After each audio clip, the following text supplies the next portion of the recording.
Episode 149, Psychology Cop Doc and True Crime Podcaster. I'm your host, Dr. Justin Trosclair, and today we're Dr. Shiloh Catanese Perspective. Join 2017 and 18 Podcast Awards nominated host and best-selling author on Amazon as we get a behind-the-curtain look at all types of doctor and guest specialties. Let's hear a doctor's perspective. Welcome back to A Doctor's Perspective. Couldn't be more happy to have you listen to the show once again. I was on hiatus since mid-November.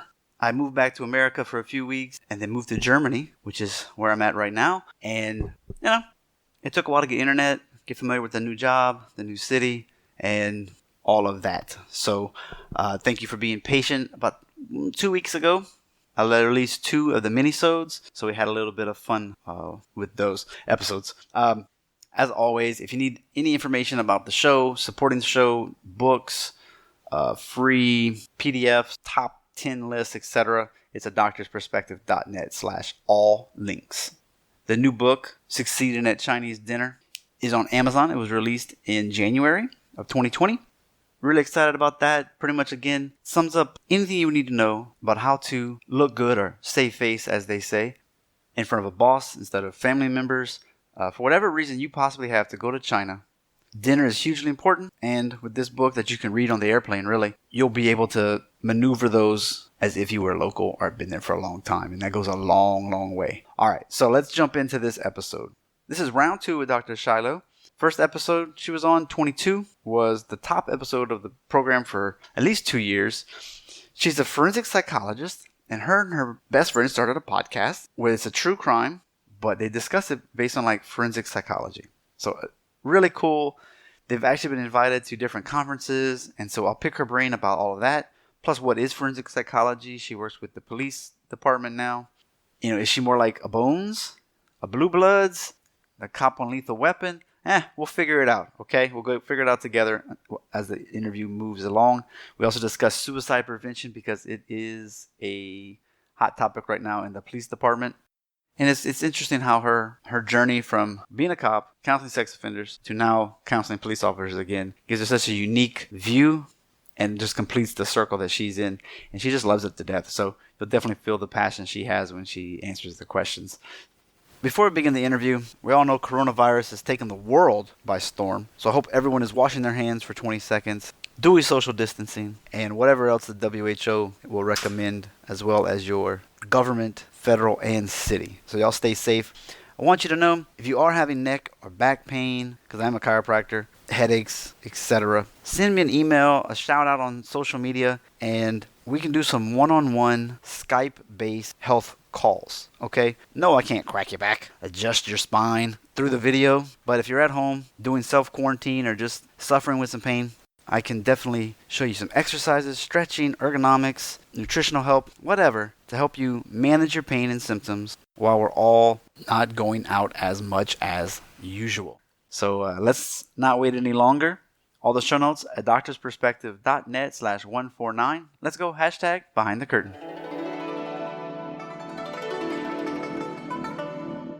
Live from Cologne, Germany, and Los Angeles, we have a special guest today, a repeat guest, because she had one of the top episodes ever on the show that just recently got surpassed.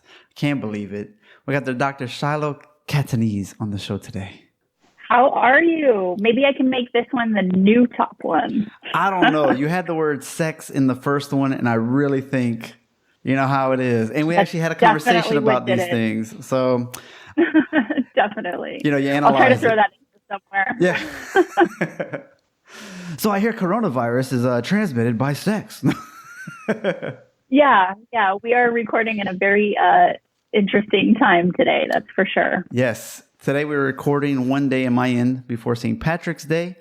Yeah, we're in the midst of subways being reduced and bars and clubs and businesses being shut down in case this is still around in like 30 years. Yes, exactly. It feels like end times to our generation. No. I got a new recording area. It's in the kitchen. It's less echo, hopefully.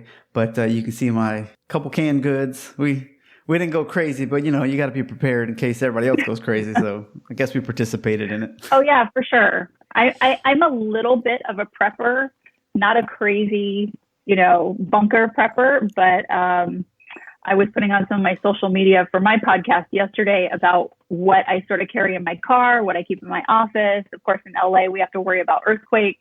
Yeah, I was just kind of had some free time, so I was telling the folks what I keep with me. Yeah. One pack of toilet paper is enough, Hey, Yeah. There's always books around. That's it. That's right. Hopefully not my book. I mean, mine's amazing, guys. Come on. Right. Come on. Okay, so let's jump in. So since the last time we talked, you started a podcast, LA Not So Confidential. That's correct. I did. You were one of the people that I picked your brain a little bit at the beginning to say, how the heck do I start this? But yes, I have started that. It's actually co-hosted with my best friend from not graduate school. We actually did our internships together. And he is also a forensic psychologist. And we talk about forensic psychology, but we tie it into true crime, which we know is big right now, totally having a moment. And we thought we would fill the void where a lot of other podcasts didn't really talk about real psychological issues. They were just sort of regurgitating these crime stories. And we wanted to merge those two things because that's essentially our world and our professional life. But it's been a blast. We've been doing it since October of 2017. Whoa, that really is long.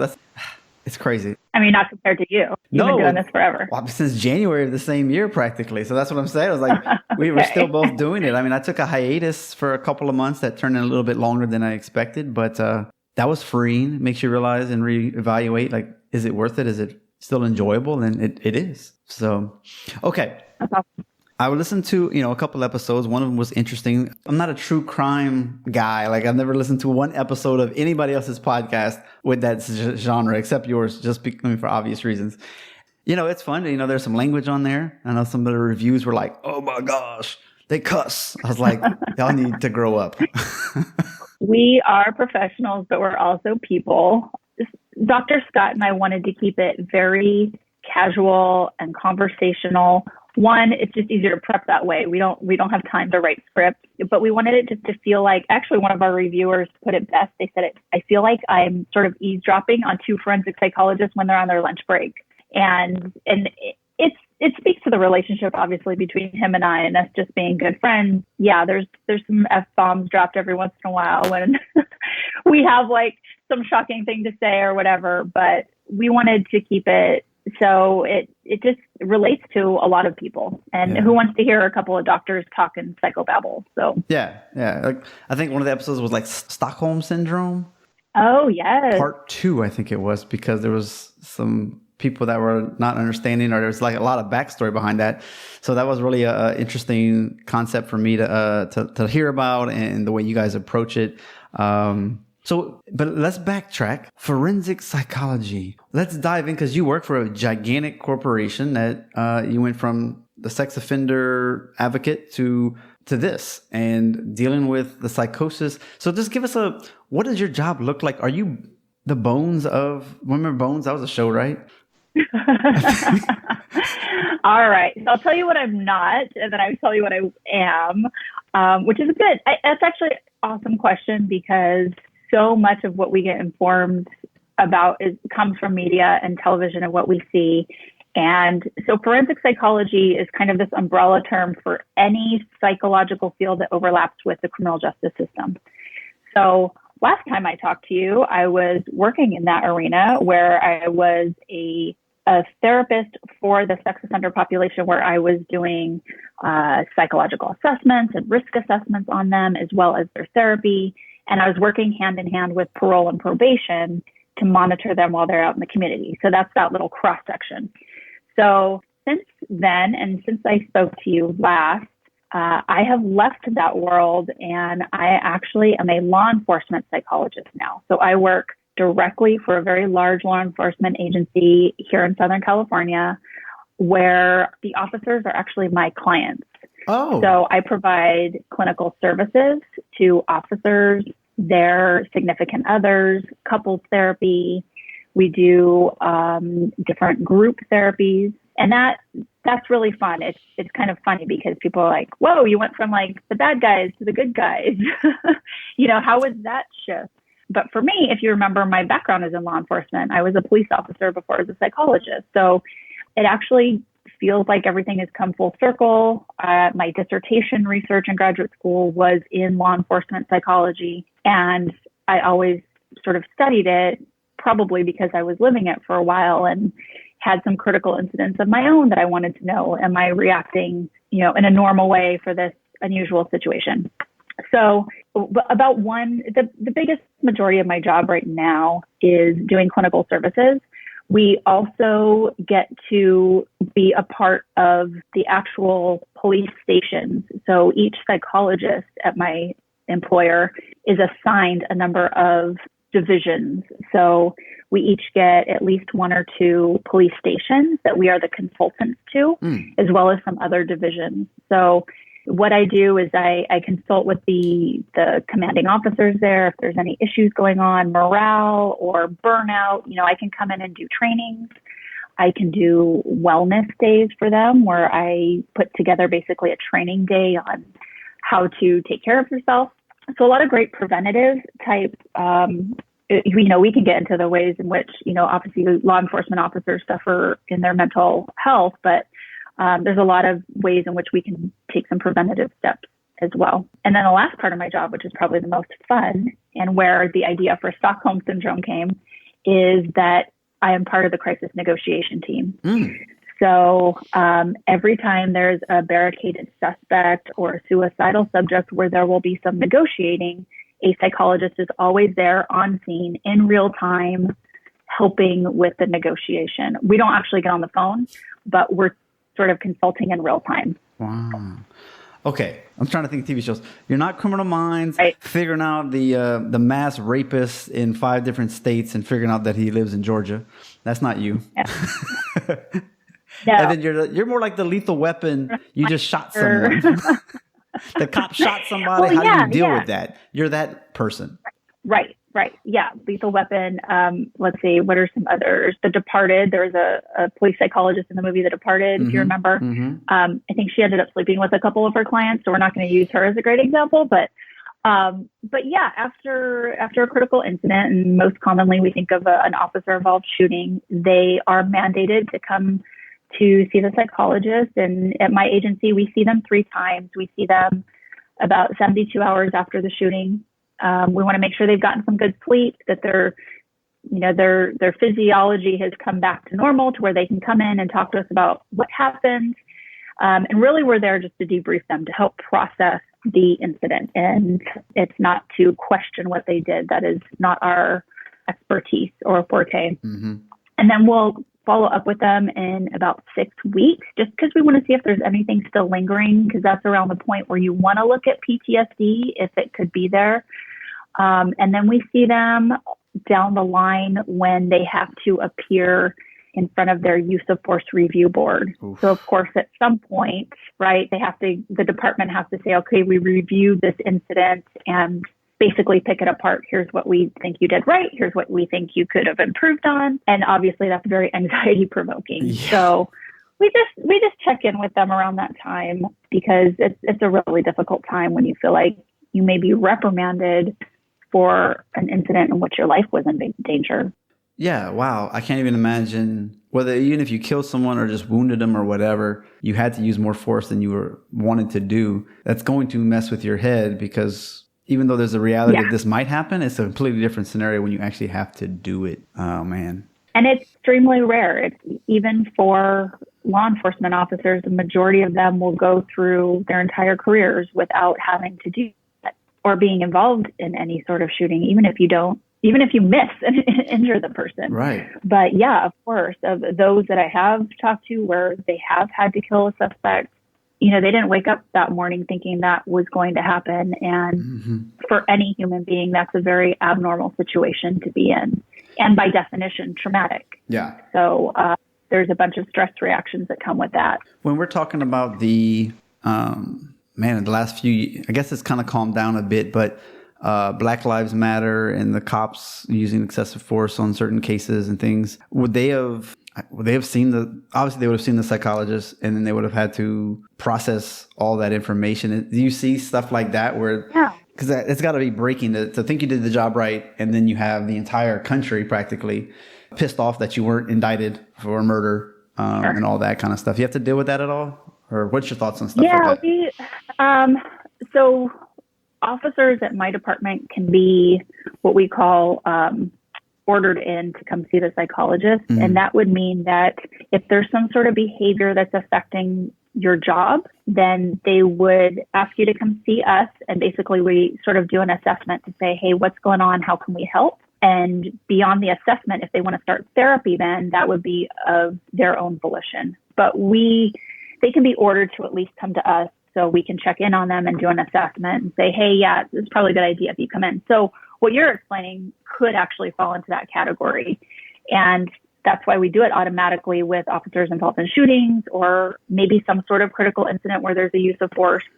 But if there is definitely some public backlash or something else external happening where we know that could be very stressful, we even have officers who find themselves getting arrested for things, DUIs, domestic violence. And while they're on administrative leave with all of that pending to see what's going on with it, they will be directed to see us as well. It's a time where, I think my old job of working with sex offenders really comes in handy because I strip away what they've done to some degree to be able to say, how are you? What is the stress like for you? How are you coping?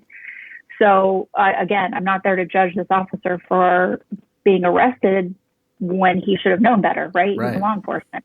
It's for me to say that, what else is stemming from here? Is there a substance abuse issue? Is there some underlying trauma going on here? How can we help? I can't help the situation, but I can help you get through it. Right. So yeah, absolutely. They send them to us for all sorts of situations. And, the residuals of some of, the major incidents like Ferguson and those that you mentioned, there is still a lot of public apathy towards law enforcement. It is not a friendly place to work in, and that can really chip away at how someone goes about their job. And we find that is just one of the sort of daily stressors they're dealing with right now.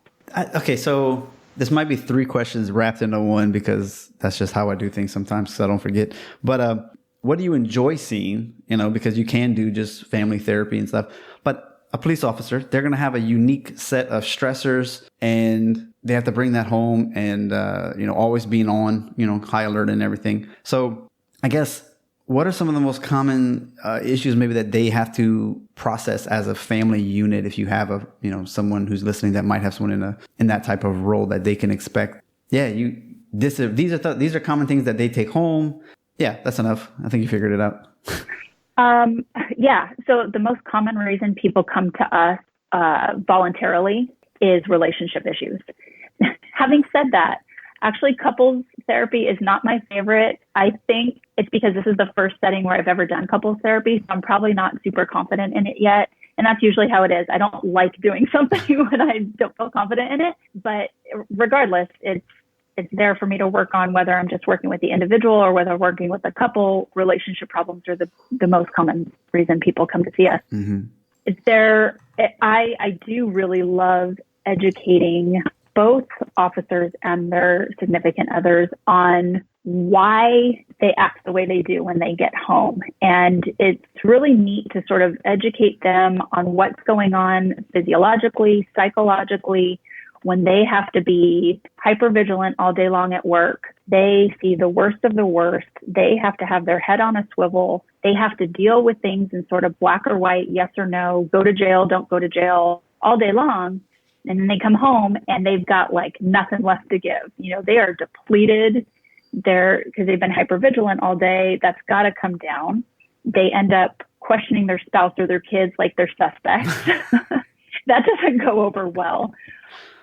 And spouses who are on the outside of law enforcement, because it is such a strong subculture, can really feel like they're on the outside of that bubble a lot.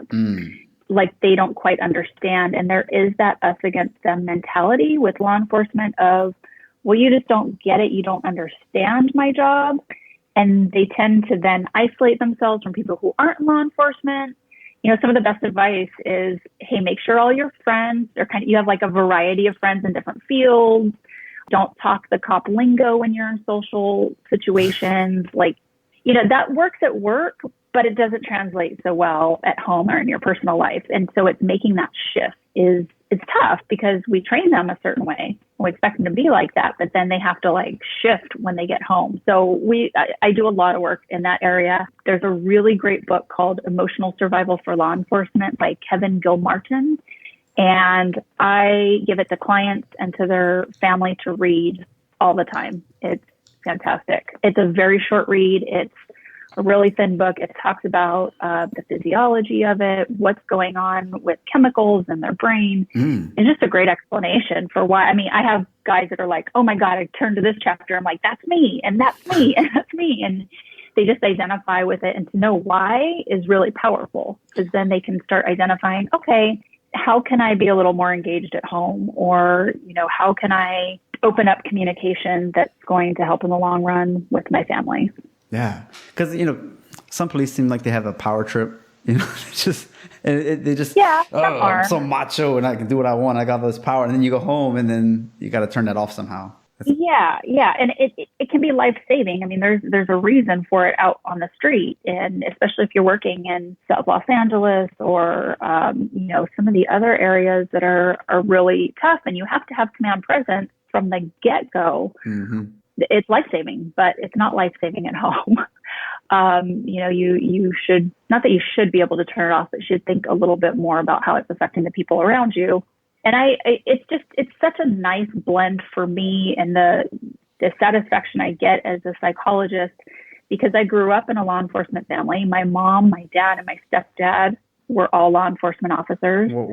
Then I went into it. I married a police officer. I have a brother who's... You're like blue bloods. Yeah, right? I know.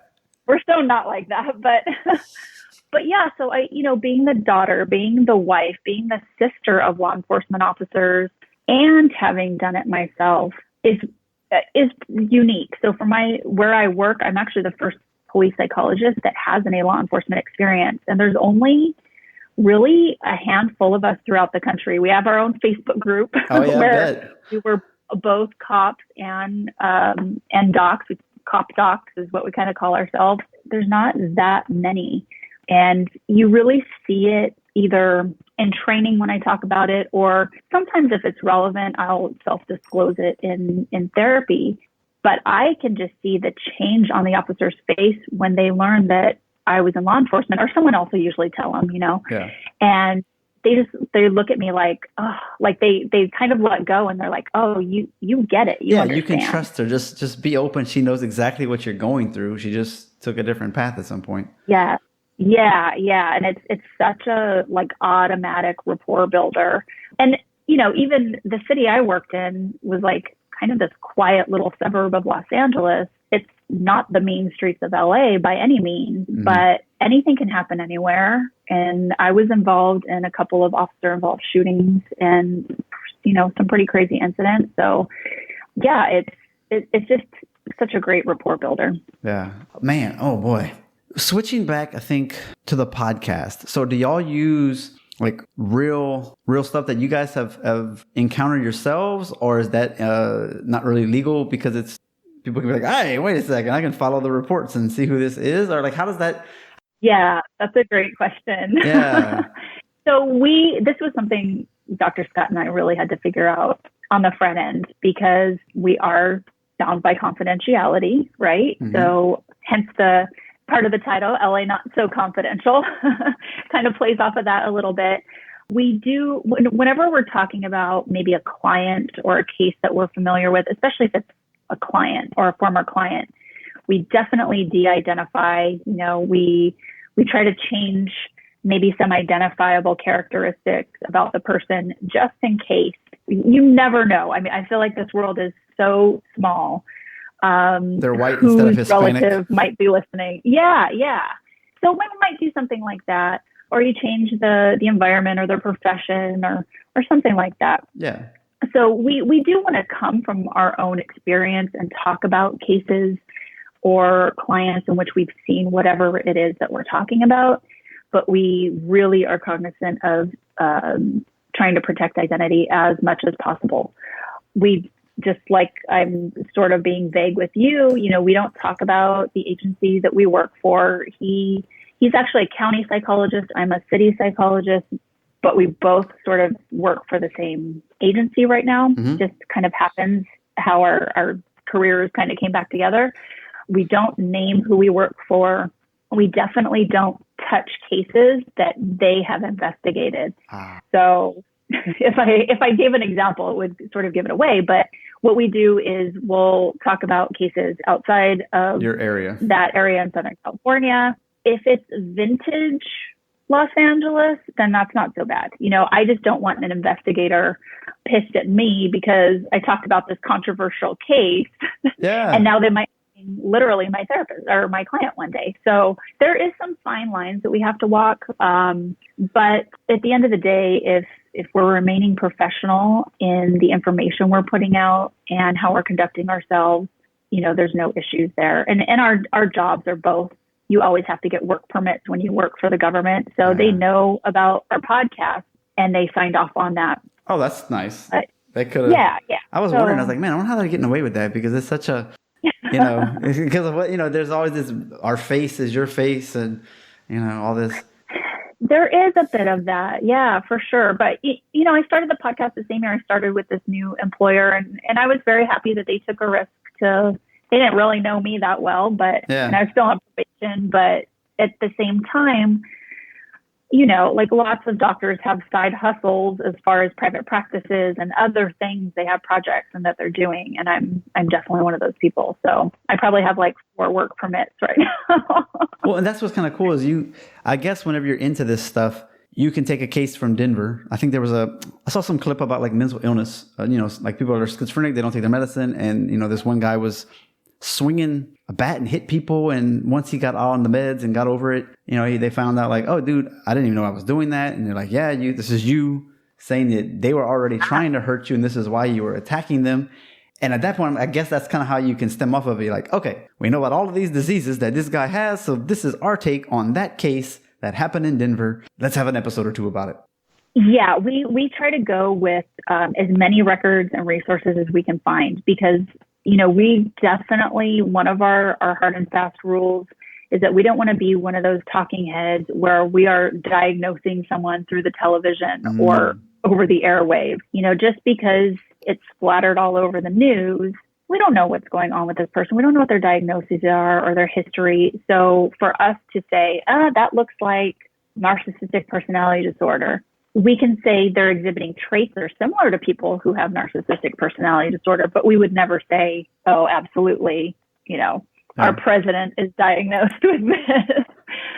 So yeah, that's, I'm glad you brought that up too, because that's another thing that we have to be very mindful of. And look, we are human beings and we judge people and we have thoughts in our minds about what's probably really going on here. Mm-hmm. But to say that out loud in representing it in a professional sense wouldn't be ethical or right. Yeah. All right. So the particulars, are you still on Anchor for your hosting? I am still on Anchor. Okay. We love Anchor. Yeah. Why do you love Anchor? And then I've heard sponsors. I don't know if that's just part of the Anchor platform. Like you use us, maybe it's cheaper. I don't know. But therefore you will have to have sponsors. Or did you find sponsors and you're getting paid for this? Please tell me what's going on.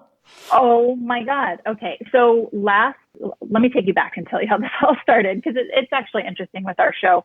So our goal for 2019 was to possibly find a podcast network to be a part of and also to start monetizing a little bit. So that's what we set as our goals for 2019. Last summer, we did a festival called the True Crime Podcast Festival, and it was held in Chicago. It was the first year they did it. And we got invited to do a live show where we essentially did a case with a couple of attorneys from a podcast called Getting Off, and they're criminal defense attorneys. And we covered the Mary Kay Letourneau case. So the Seattle teacher that had the affair. Well, affair is kind of a gross word because he was a child. But had sexually assaulted one of her students. So we did this podcast festival. It was a blast. We got to meet some podcasters that have a really big show in the true crime area called Missing Maura Murray. And after that, they invited us to be part of their network, the Crawl Space Media Network. So we joined them, and they were the ones that recommended Anchor to us. And we had been using a couple of other platforms. And when they told me Anchor is free to use, this totally sounds like an ad, and it's not. No, I wanted to know because I know it's free, and there's reasons why it's free and why people who are doing this, quote, seriously, don't use, quote, Anchor. That's why I was curious, like, how did that happen? Gotcha. So they were like, it's free. We love it. They will hook you up with advertising if it fits for your show and fits for how many downloads you're getting and all of that. And so honestly, I was sick of what we had been using, and Anchor, I found it so easy for me. And for me, this is not a full-time gig for me. Obviously, I have a job, and I need to make it as simple as possible to get this done. But I love their editing tools. I love, right off the bat, we kind of automatically get sponsored by Anchor and by Spotify. Mm-hmm. And then every once in a while, we find a couple of other ones that we get connected with. Now, we also started an account with Podcorn, who is also like an ad marketplace for podcasts.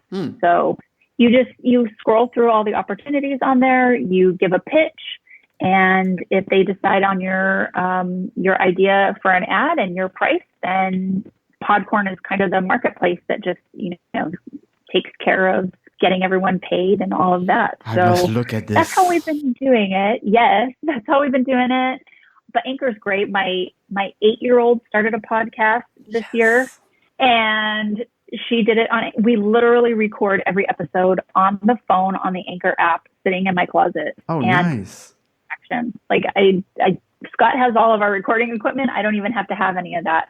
It meets our needs for what is she podcasting? Or is that too much information? So, No. Her podcast is called Career Quest, and she interviews a different adult about their job every week. So she just finished her first season. She put out 10 episodes. Dude. Yeah, and it's like 5 to 10 minutes. You can listen to it with your kid on the way to school. It's just super simple. And I'm like, oh my God, she'll probably make $1 million because it's a genius idea. Yeah, she's going to get tons of she's going to surpass our downloads. And we'll be like, what is going on? Yeah, kid podcasting is a thing, apparently. Yes. She just wanted to do it because, she sees mommy do it. But it's been cool. I recorded 4 episodes where, you can find nursery rhymes and stories that are like not copyrighted. And I had a few people kind of, take a listen. What do you think? And they kind of said some stuff. And I just kind of let the ball drop because it's like, it's another web page. It's another this. It's another that. And it didn't really do anything with it. I guess I got it out of my system. Like I just wanted to record a few and just see how I could do it. But there's just, you do anything for children. And if you get the right niche, it explodes. Right. Yeah, it's a lot. I definitely wanted it to be her thing. It was hard to not be kind of the stage mom, like, hey, you should be more like this or like that. I just let her literally do her own thing.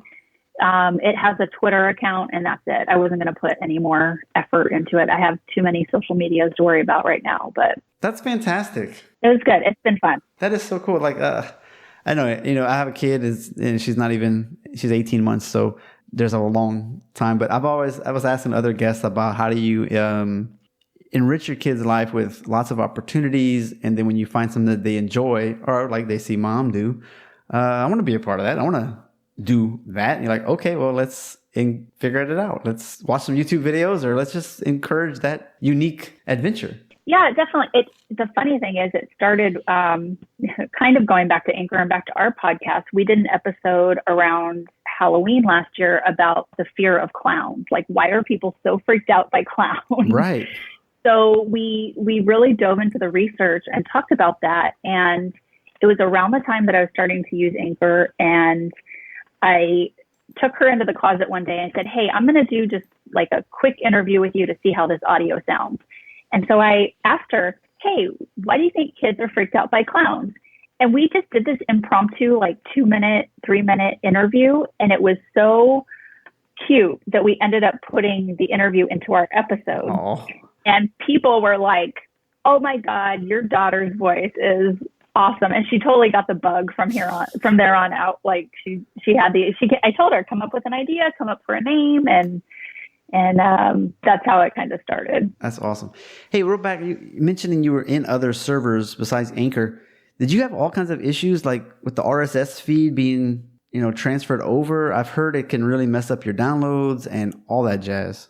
No, I just was very diligent about following the instructions. So we started originally with Squarespace because that's where our website was hosted. Oh, okay. And then we went to Simplecast. Yeah. And I didn't care for it. And then we went to Anchor. Okay. So yeah, I did really two transfers, and I was scared of that too. But there's a lot of fail safes that they have in there where it's not like, Squarespace gets deleted before the other one's up and all of that. Oh, with Squarespace, so it was sort of, you recorded it and you just attached it in the back end like a PDF or a video embed. It was just like an audio embed into it, and it was saved on Squarespace's servers? Correct. Yeah, we just geeked out, y'all. Yeah. I know. There's so much more about that. All of this that I never wanted to know, but you can make essentially, a podcast page on Squarespace where all your episodes are. So, which I was keeping it also like our audio on there for people who just wanted to download off of that, but that was too much double work after we left Squarespace. So I think our first 30 episodes are available on there, but we keep an entire references section on our website because it really is important for us to cite the work, kind of being the nerdy research psychologist that we have been to, if people want to look up an article or something or a book or go back, we keep that fully up to date. There was some controversy in the true crime podcast world last year where podcasters were reading the works of journalists and other people without citing it and kind of that's not good, wanting it off as their own. Yeah. So we're all up to date on that for sure. But that's always been important to us. That's fun. Well, let me think here. Anything about the podcasting or potentially, forensic psychology, public service announcement, or any topic that you're like, I wish you would have asked about that I haven't said yet? I guess just kind of trends in the area, again, turning back to officer safety and wellness is really important. We want to know what we can do to take care of all of our first responders. And as many people might know just from hearing it in the media, law enforcement suicide is at it's always been at high rates, but I think last year with the New York Police Department having 10 in their department in a year was just an epidemic. And, we're really trying to figure out why are more officers dying by their own hand than by all other line of duty deaths combined. So that really is an area that was filled with a lot of stigma for a long time, but we're making a lot of headway. So, I feel like in general, we're talking about suicide awareness and prevention a lot more. Every time there's a celebrity that dies by suicide, it kind of brings it up.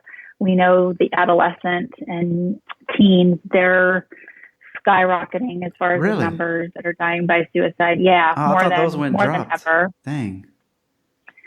No, the age range for just the general population actually has dropped. It used to be that the elderly population, kind of 65 and over, were the most at risk for suicide. And that has dropped a generation to like 55 to 65. But then adolescents are spiking as well. So is there any percentage? Suicide rates are up in general.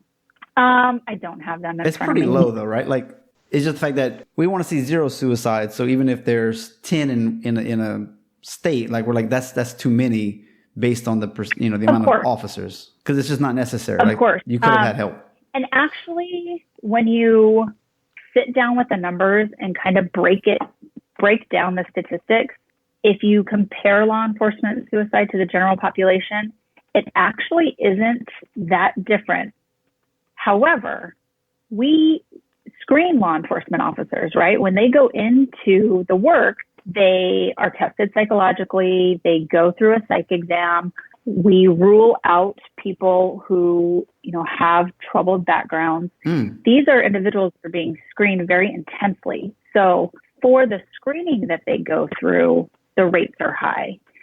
So what happened on the job? That's what we're saying. Like, what is happening on the job? And it can't all be PTSD, and a lot of it is the inability to cope.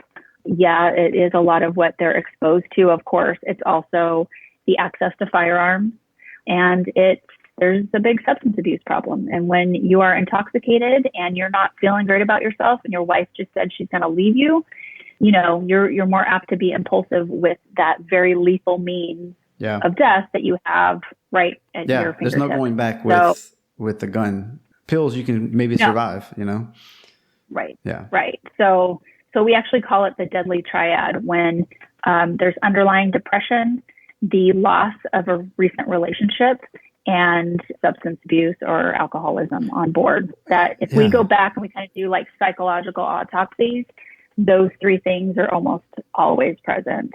You can almost probably say a 4 with the social stigma right now of just... Yeah, I mean, that's going to be there for all of them, right? Yeah. I mean, I think you have to look person by person how much that's affecting them personally.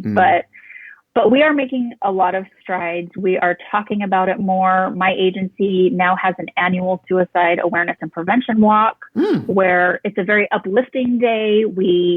It's very celebratory, balloons and speakers and wellness booths, and let's go do a 5K walk and talk about the people we've lost to it, to just honor them. Yeah.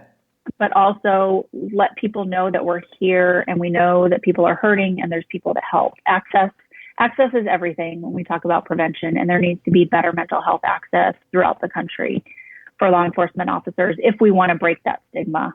I just came back a couple of weeks ago from a symposium in Miami that was put on by the International Association Chiefs of Police.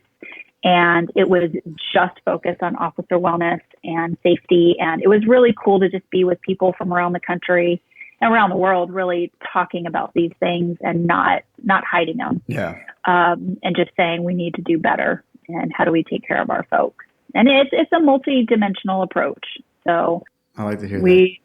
I'm fortunate to work for a law enforcement agency where they've had psychologists for 50 years, and we're the oldest behavioral science services in the country.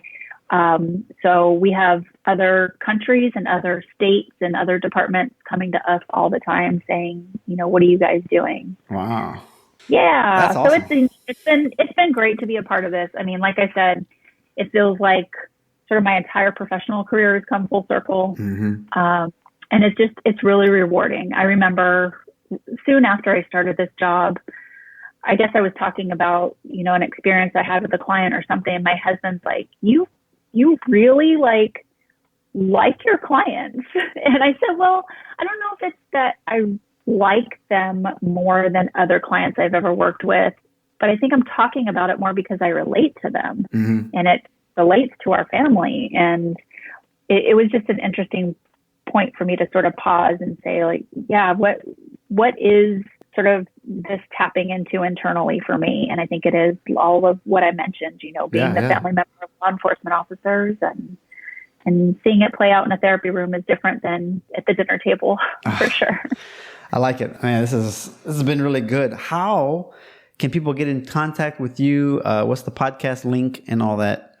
So our fabulous website that I was talking about is la-not-so-confidential.com. On Twitter, we are at la-not-so-pod. On Instagram, we are at la-not-so-podcast. And I am in charge of those, and I post all kinds of fun things all the time. You can kind of follow us around what we're doing in LA. We try to post when we're doing interesting things at work, but have to keep some things under wraps. Yep. But it's a great way to interact with people. And then we are also on Facebook at LA Not So Confidential, and Dr. Scott runs that. He puts a lot of really interesting articles up there. But we love people. If people want to email us, ideas. We get great ideas from our audience about topics to cover. You can listen. You don't have to listen to our podcast in order. You can listen to absolutely any episode because we cover a different topic each time. But lanotsoconfidential@gmail.com is how folks can get a hold of us. And we will be, if it does not get canceled, we will be at CrimeCon in Orlando the first weekend of May. And we will also be back at the True Crime Podcast Festival this summer in July, and that's going to be held in Kansas City, Missouri this year. And we will be doing another panel with the Getting Off podcast this year. I'm so jealous. I want to be a part of these things. Golly, thinking living abroad. It's so fun. It is. It's a blast. We're having a fun time doing.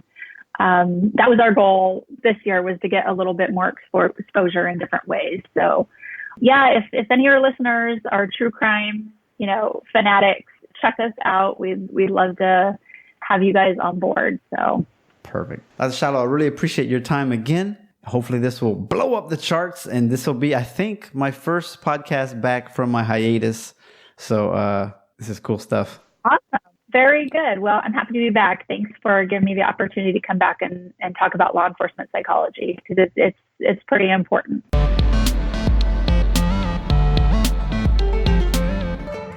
Another great interview has ended. While you're on your phone, click that review button. Write up a nice review for me. 5 stars if you could. As everyone says in the industry, it'll help other people to find us when we have enough rankings. Not to mention, I'll mention you and your review on an upcoming episode. If you follow me at all on Instagram, you only get one link. So I use a Linktree. And so it's a doctorsperspective.net/links with an S. And that's going to give you everything you need to know. The top episodes of 2017 and 2018, the podiatry series, dentist, acupuncture series, holiday 2017, financial series, how to write a review, how to support the show, like buying a cup of coffee, getting swag, like t-shirts, the Today's Choices, Tomorrow's Health book. That's the blueprints for better health, exercise, picking food correctly, and financial. And then, of course, bundle packs, which can get you the No Needle Acupuncture book for 40 common conditions, including the electric acupuncture pin at a great deal. The resources page has some of the products that I like. It's affiliate style, so if you buy something from them, I get a piece of that. Just like on the show notes pages, if you buy a book from clicking that link, I get a small piece of that as well. So I really appreciate that. Things like Screencast-O-Matic, Pure VPN, Missing Letter, JLab speakers, ProLone Edge or Hawk grips. Once again, if you do need any coaching on how to improve some of your blood work, drop weight, and the ProLone diet, fast mimicking diet 5-day plan, let me know. As well as if you just need some coaching, whether it's health, whether it's marketing, whether you need some practice growth, etc. Reach out. Facebook, Justin Trosclair, MCC. Of course, out of doctorsperspective.net on the top right, you got all the social media icons that you can imagine. Click your favorite and reach out. Thank you so much for tuning in. Please tell a friend, pass it along. You can go to .net/listen. It's just that easy. It'll open up right in your app. And don't forget, I appreciate you. Listen, critically think, and integrate. See you on the mini-sodes on Thursdays and Saturdays. Hope you're enjoying those. I'm definitely having fun summarizing these podcasts in less than 10 minutes for you. You get the nuggets without having to waste your time. Have a great week. We just went #behind the curtain. I hope you will listen and integrate what some of these guests have said. By all means, please share across your social media, write a review, and if you go to the show notes page, you can find all the references for today's guest. You've been listening to Dr. Justin Trosclair, giving you a doctor's perspective.